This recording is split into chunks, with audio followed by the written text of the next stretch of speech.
effet, il dit Leilou Nishmat pour l'élévation de l'âme de Reb Amram Ben Simcha Ben David, qui est mon ami, qui était votre mari, votre père, un homme, comme c'est écrit d'ailleurs sur sa pierre tombale dont on est parti tout à l'heure visiter.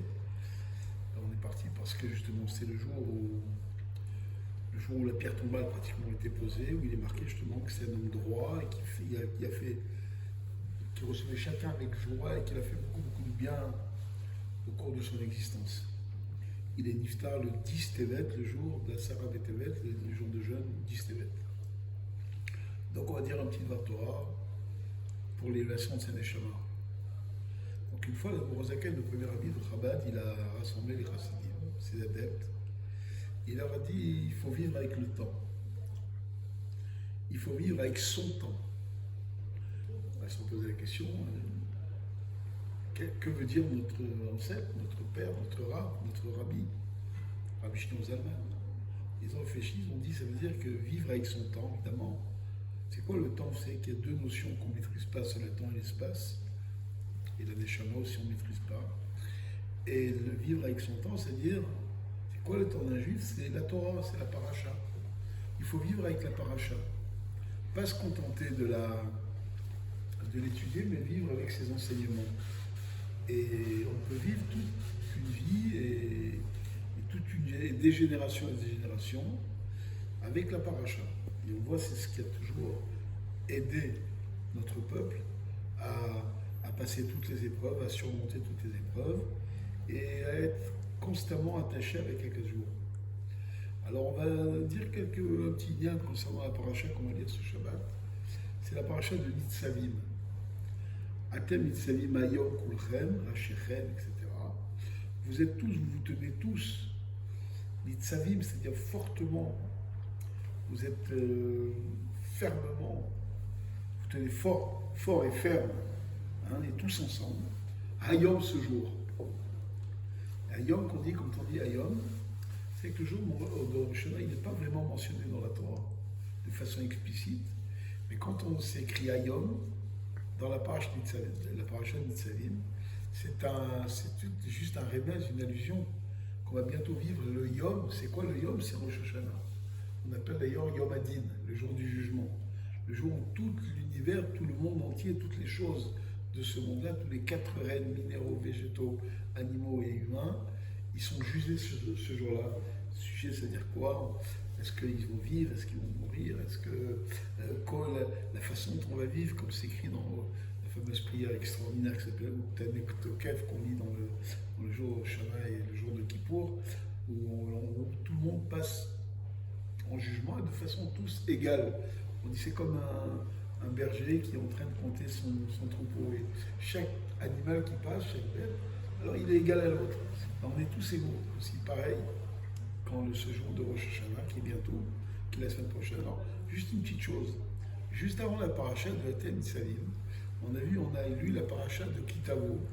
Kitavo, c'est-à-dire que dedans la plus grande partie de la paracha, c'est ce qu'on appelle les klalot. Il y a 98 malédictions. Dans la mesure où on ne suit pas la volonté de la Kadosh Baruch Hu. Alors on peut être passible de 98 malédictions, contraire de bénédictions. Et comme c'est des choses très difficiles à entendre, alors pourquoi est-ce qu'on les cite? Pourquoi on lit les 98 malédictions? C'est pour nous purifier justement avant l'année qui arrive.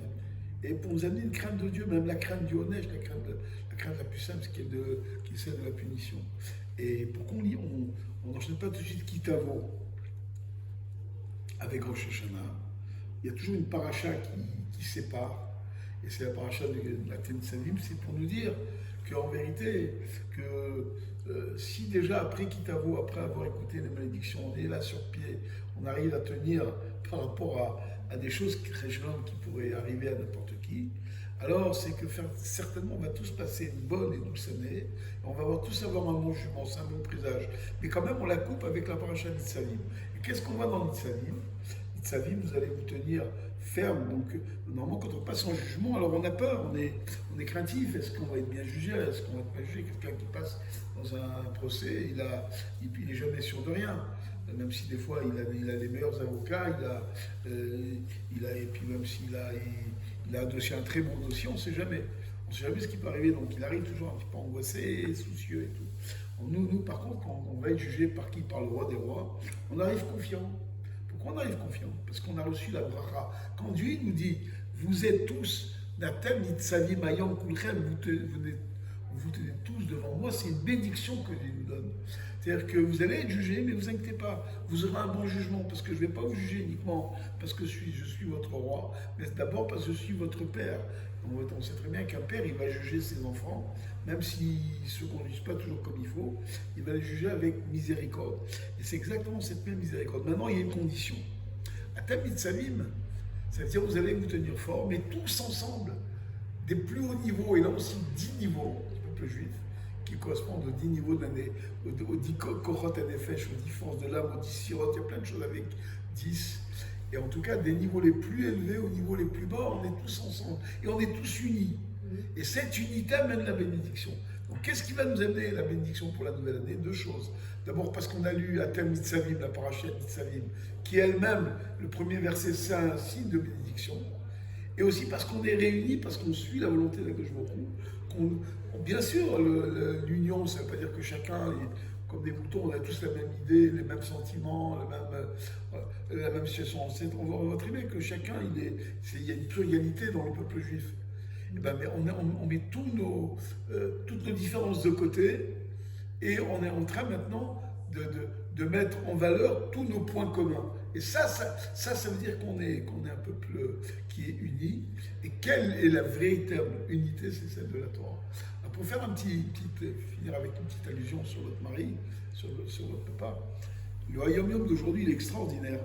Le Hayom Yom, c'est-à-dire au jour le jour, c'est un livre qui a été écrit par le Rabbi, il y a un des premiers livres qui a été écrit par le Rabbi Lubavitch, et il nous parle des midot. Il dit qu'en fait, les midot, c'est les qualités, mais c'est également les raisonnements.